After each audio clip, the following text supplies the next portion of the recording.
operations, anticipating that level 4 may last 4 months. And Calabarzon being part of the priority regions in the presidential approved priority regions for additional evacuation centers in 2020. The LGUs in Calabarzon should identify suitable evacuation centers. This was already disseminated last LGUs and other agencies through the Office of Civil Defense. And the last recommendation is the relocation of inhabitants from Taal Island, considering that it is within the permanent danger zone and it is a protected area. Next slide. That's all, Mr. President. Thank you and good afternoon. Thank you. Thank you, sir. At this juncture, Undersecretary Renato U. Solidum Jr. of the Philippine Institute of Volcanology and Seismology will provide updates on the Taal Volcano. Good evening, Mr. President. What I would like to present is a timeline of what happened in Taal Volcano and why the activity was so sudden compared to the slow ramp-up of other volcanoes like Pinatubo and Mayon. I'd like to present also the analysis of what's going on beneath the volcano and the possible impacts. And later on, Secretary De La Peña would mention the recommendations of the Department of Science and Technology. Next slide. Taal Volcano manifested its abnormality March of 2018, and by March 28, 2019, we have raised the alert level to 1, which would mean that the Taal Volcano is showing abnormality. However, since then, there was no ramped up in its activity. Shown on the screen would be 2 slides. One on the left is the earthquake. If the line is straight, there are no earthquakes. If this record is from Saturday 4:30 in the afternoon to Sunday, January 12 to 4:30, and you would notice, but before 1 o'clock, there was no significant earthquake event. Starting 11 though, there were already earthquakes that are increasing in number. And by 1 o'clock, it began to increase, and by 2 o'clock, the earthquake would be continuous. Shown to the right would be an instrument called tilt meter. Malalaman natin kung tumatagilid ang volcano o hindi. There are 2 lines, the blue and green colored lines. When they meet, that would mean that the magma is ascending very rapidly. The red line there, which is vertical, is 1 o'clock. And you would notice that after 1 o'clock, the 2 lines met, meaning there is rapid increase of magma. Note that the explosion of Taal Volcano started 1 o'clock. Next slide. This would show the time lapse of Taal Volcano captured by the IP camera inside the crater. And before 1 o'clock, there was no activity. And suddenly, we saw increased steaming. By then, we decided to increase the alert level 2. And our staff at Bocota Lisay called the barangay officials in the volcano island to evacuate because we will recommend preventive evacuation. After that, there was a rapid increase in activity as magma rose towards the surface, boiling the water and creating more eruption, hence destroying the camera inside. Why was the activity so sudden? I would like to use the analogy of cooking rice.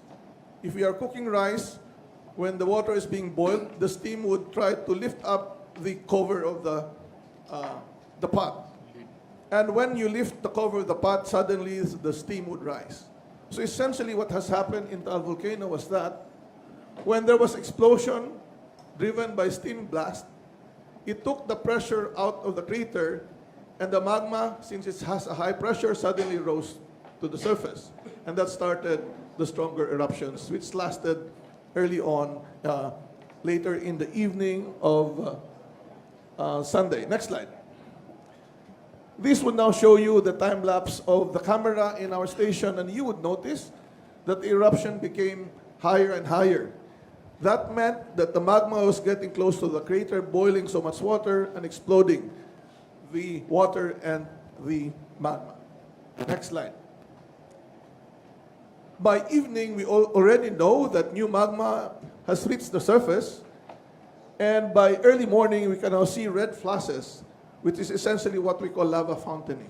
Lava is being thrown out of the volcano starting Monday morning. Next slide. So what we now see in the volcano is somewhat decreased eruption activity. However, by past 6 o'clock in the evening, we began to record a lot of earthquakes. Since January 12, we recorded more than 2,000 earthquakes in the area. And that was the reason why we increased the alert level from 3 to 4 by 7:30 in the evening. These number of earthquakes are due to the fact that fissures within the Taal Volcano area are being pressured by the magma moving up towards the surface, causing this to move.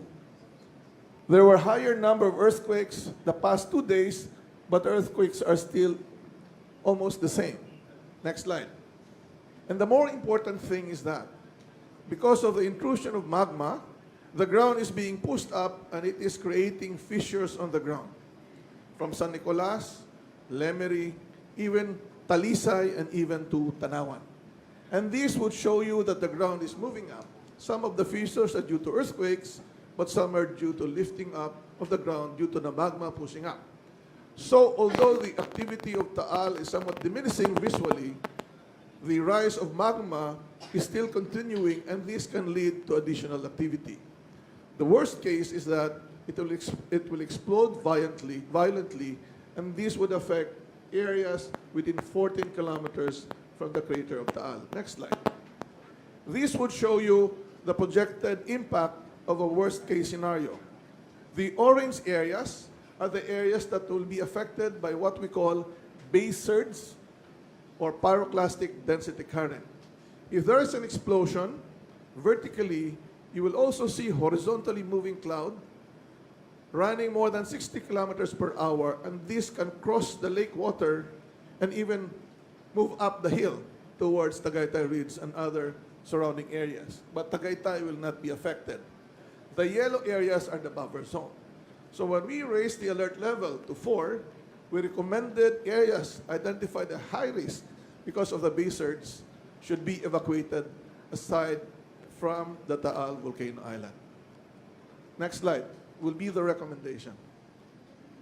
Mr. President, our recommendations would complement the recommendations given by our OCD. First is the total evacuation of Taal Volcano Island and areas at high risk to pyroclastic density currents and volcanic tsunami within a 14-kilometer radius from the Taal main crater. The second is the implementation of a no-human settlement policy in Taal Volcano Island, which is a permanent danger zone. The third is that the public is advised to prepare against the effects of heavy and prolonged ashfalls. Accumulated ash on roofs can weaken structures, so it should be removed as soon as possible to prevent collapse. The fourth is that civil aviation authorities must advise aircrafts to avoid the airspace around Taal Volcano and areas that may be affected by ash cloud. And lastly, we recommend that we should finalize hazard-sensitive land use plans for the towns surrounding the volcanoes. Thank you, Mr. President. Thank you, sirs. And now for his guidance, the President of the Republic of the Philippines, President Rodrigo Roa Duterte. First of all, let me congratulate the local governments for their splendid response to the crisis. And of course, coming behind to take care of the people here during the rumble. Andito lahat. And I was even informed by Governor Mandanas that the first to arrive was General Bautista of the DSWD. I'd like to congratulate you for a job well done. This crisis seems to be a continuing one. Whether it will grow into a big explosion or it will simmer down, we have yet to let us see what develops in the days to come. It's up to the